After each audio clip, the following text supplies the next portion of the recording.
Tahu nggak sih, apa jadinya jika saya katakan bahwa nasib Indonesia di tahun 2045 tidak ditentukan di ruang rapat DPR atau di markas militer, melainkan di dalam sepiring nasi dan potongan protein yang dimakan seorang anak SD di pelosok desa hari ini?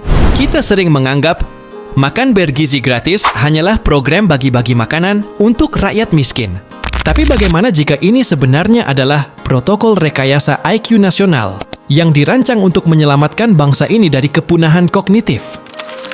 Pernahkah Anda bertanya-tanya, mengapa negara-negara maju seperti Jepang dan Inggris sudah melakukan ini sejak puluhan tahun lalu?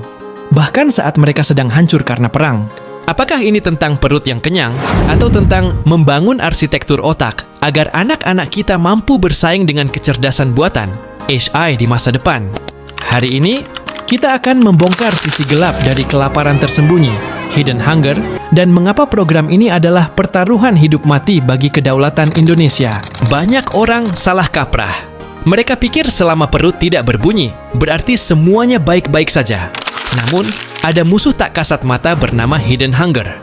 Ini adalah kondisi di mana tubuh Anda kenyang secara kalori, tapi lapar secara mikronutrien. Bayangkan otak anak adalah sebuah superkomputer. Tanpa zinc, yodium, dan protein yang cukup pada Golden Age, kabel-kabel saraf di otak mereka tidak akan pernah tersambung dengan sempurna. Hasilnya, penurunan skor IQ secara permanen yang tidak bisa diperbaiki dengan les privat semahal apapun di masa dewasa.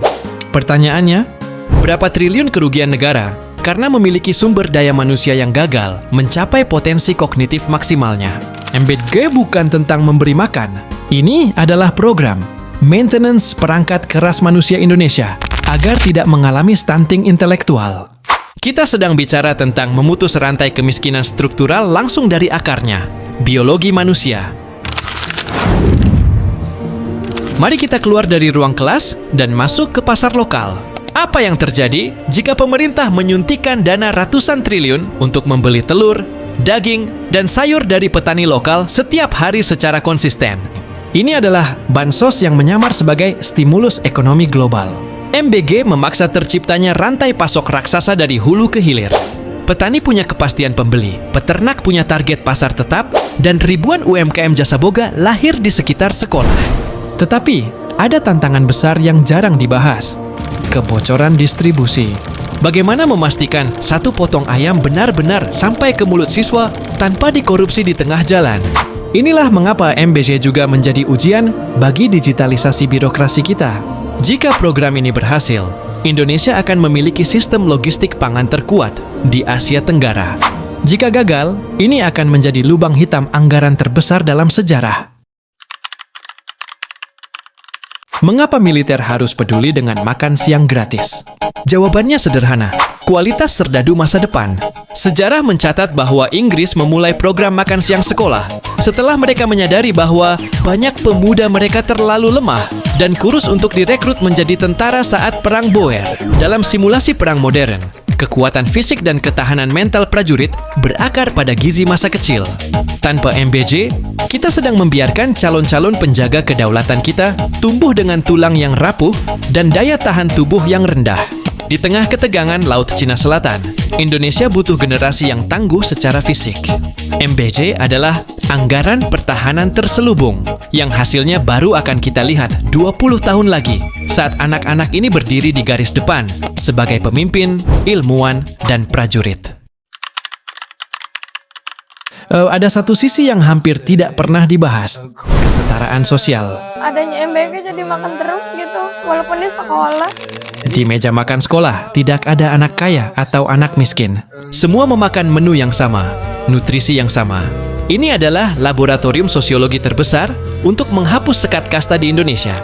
Makan bersama menumbuhkan rasa kebangsaan, nation building, yang lebih kuat daripada sekadar upacara bendera.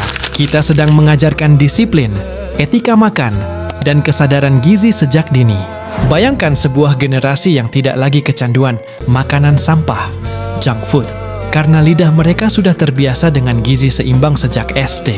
Ini adalah revolusi gaya hidup yang akan menghemat anggaran BPJS hingga ribuan triliun di masa depan, karena penurunan angka penyakit tidak menular seperti diabetes dan hipertensi.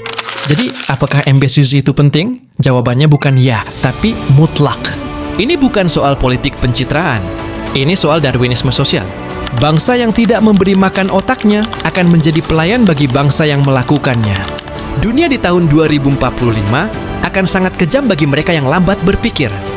MBG adalah asuransi agar Indonesia tidak hanya menjadi penonton di panggung dunia. Kita sedang membangun fondasi bagi peradaban yang lebih cerdas, lebih kuat, dan lebih setara. Jika Anda masih berpikir ini hanya soal makan gratis, mungkin Anda perlu menonton video ini sekali lagi. Bagaimana menurut Anda? Apakah dana ratusan triliun ini layak untuk membeli masa depan otak anak cucu kita? Atau Anda punya solusi lain? Tulis pendapat kritis Anda di kolom komentar. Subscribe untuk membedah protokol bangsa lainnya yang sengaja tidak dibahas di berita utama. Ingat, informasi adalah kekuatan, tapi gizi adalah fondasi.